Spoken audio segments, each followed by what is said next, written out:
All right, what's poppin', everybody? It's your boy Armon, and we're back with another video. Get in here, get in here. It's time to get into some motherfucking thing. All right, so I'm just gonna give y'all my opinion. I haven't talked about this because I was just kind of like trying to tussle with my opinion, what I thought, and I really wasn't like focused in on it. But today I just started kind of getting a little bit more into it, doing my own research and reading and just kind of watching different videos and stuff like that. And honestly, I'm gonna just be honest with you all. Unpopular opinion. A lot of people might not like this, but I feel like Karmelo Anthony is innocent in his self-defense, period. I'm standing with Karmelo Anthony in self-defense, and maybe it's a bias because I'm black, but no, not just because of that, because at the end of the day, I just feel like you don't just put your hands on someone and then feel like, you know, they overreacted. So if you guys don't know what's been going on, you haven't followed this case, or you're just kind of new to it. So pretty much Karmelo Anthony he stabbed Austin Metcalf. Okay, so they're from Frisco, Texas. They were at a track meet, all right? And it was a rainy day at the track meet. Each school, neither one of them went to the school where the track meet was at, but each school has tents where you can go under the tents. But he ended up going under the tent that wasn't a part of his school, okay? And he told him that he couldn't be in the tent. And he was like, well, I'm going to stay right here. I'm not about to move. He told him to move because you can't be in here, because I guess he didn't go to that school, that particular tent that was. So he wanted him out of there. Now, he does have a twin brother as well, right? And so apparently he wanted Karmelo to leave. Austin wanted Karmelo to leave the tent. Karmelo just jumped under the tent because he was like, it's raining, it's a lot going on. I'm just chilling under here for a minute. We're at a track meet. It's a lot going on, okay? It's raining, it's wet. I'm coming under this tent. White boy's like, you're not supposed to be here. Excuse me? Move. He like, leave. He's like, no. He's like, coming over to make him leave. He's like, dude, I'm not leaving. And if you touch me, you're going to see what happens. So then the white boy goes and pushes him, grabs his backpack, and like tries to force him out to make him leave. And so in reaction, he grabbed his knife and like stabbed him. And unfortunately, lucky but unlucky, he hit the boy in the chest. The boy dies, okay? Immediately, he was arrested. He asked if the boy was going to be okay, but unfortunately, the boy didn't make it, once he left the hospital. And so now he had a bond set for $1 million. It had recently got deducted to $250,000. People are in uproar because the judge that did it, she was a black judge. People are now threatening the black judge because how does that happen? They keep the media now they're trying to paint him as a murderer because he stabbed the guy, and it's just divided. It's caused this race war, okay? So it's like blacks versus white. I've seen on Twitter, they talking about black privilege versus, white privilege and all these different things. They want him charged as an adult, which they can do in Texas. So, but he's to now sit on house arrest until his trial, and he with an ankle monitor on, and he can't do anything else until, unless the judge says something. So this dude could be spending the rest of his life in jail once the trial gets there, right? So the family has raised over a $400,000, well, not really the family, but somebody set up a GoFundMe, and it raised over $400,000. The media has then started painting the family out as a family that's taking the money, using that money to bond out, which was not true. They didn't use that money to bond him out. The media says they used that money to buy a new car, buy a new house. That's not true. They were throwing it all in the media saying, oh, the dad wouldn't just bought a brand new car with that money. They're now renting a $900,000 home in Texas with that money. And the mom did a press conference and pretty much went off and said, we didn't use any of that money. All right. And my son deserves a fair trial. We're getting death threats from people. People are going off on us, and we don't feel safe. She's stressed out. So let me play you a little bit of that, and I'm gonna give you my thought. We believe in possible. As a stay-at-home mom, I'm the mother of Karmelo Anthony. 3 years ago, my family moved to North Texas, searching for a better life. Like so many other families, we wanted to give our children the future we did not have. My husband works hard every single day to provide for us, to make sure we're in the best financial position possible. As a stay-at-home mom, I made it my life's mission to ensure our children are loved, nurtured, and supported every step of the way.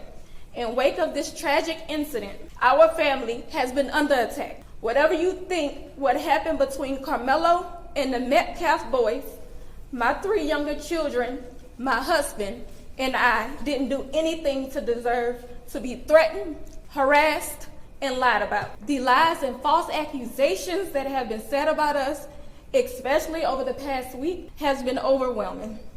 The lies and their amplification put my family in danger, as well as everyone in our community, everyone involved in the investigation, from the police, the attorneys, and the court staff. Our address and my husband's previous employer's address has been put on all social media platforms.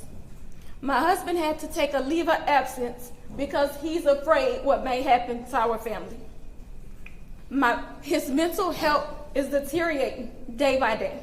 We have endured death threats. My 13-year-old daughter is afraid to sleep in her own bedroom because she's fearful of what may happen to her. And let me be clear, the claims that were used about the public donation to buy a home or anything else are completely false. We have not received a single dime from the Give, Send, Go fundraiser, and the co-founder has stated that clearly. In the reality, we were just notified yesterday that we could begin to withdraw funds. This shit gets me teary-eyed because I'm mad for her. I'm turned up with her. Like, I you know. And it still takes several days to receive those funds once a request is made. I don't know why we are being targeted and discriminated against before a fair trial. Our son deserves the same rights under the law that everyone is afforded to. He's been raised in a 2-parent home with structure, stability, love, and we put God first in everything that we do. We believe in the Constitution. We believe in the laws of this state, but those laws must apply to all of us, not just some of us.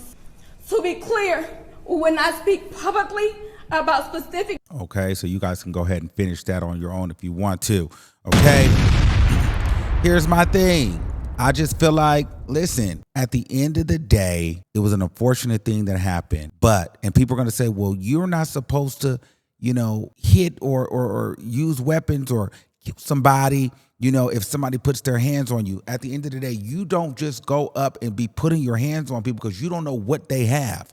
Okay, I've always been told in my house, in my family, you always keep something on you. You don't keep it on you with the intent to use it, but you keep it on you if you need to defend yourself. You keep weapons in your car. You keep weapons around the house. You keep weapons on your person. We're talking about a young 17-year-old black boy that probably is in Texas, Frisco, Texas, at that, probably redneck city. Let's just be real here. You're walking around. I don't think that he went to that game with the intent to harm somebody. But the thing is this, if I'm walking around, I'm outside, I'm by myself, if somebody tried to kidnap me, somebody tried to attack me, I have a weapon on me. That's what I feel like that is. That thing probably was sitting in there, tucked away, but the white boy came and thought he was going to buck up on that boy. And the boy like, back up, I'm gonna get you up off me. And the white boy was in his ego, felt tough, putting your hands on a boy, and he clipped him. Okay, I get it. It ended in a life, and I'm not discounting that. But do you think you got to be careful when you just putting your hands on people? How do you just get to put your hands on people and then you want them to respect you or you want them to react a certain way?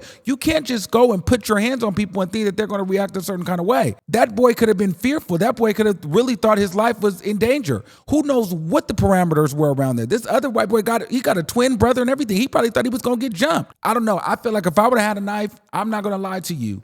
If I would have had a knife and somebody came up to me and I told them, back up off me, leave me alone, and I felt fearful and I felt like they was going to hit me, I'm going to use my weapon. Don't walk up on me because you don't know what I have up on me. And if you walk up on me and I got something on me, I'm going to use it. I'm not just going to go up to you and just start trying to antagonize you with it. But if you walk up on me, hitting me, grabbing me, pushing on me, and I've already warned you to back up and I got a weapon on me, I'm going to use it.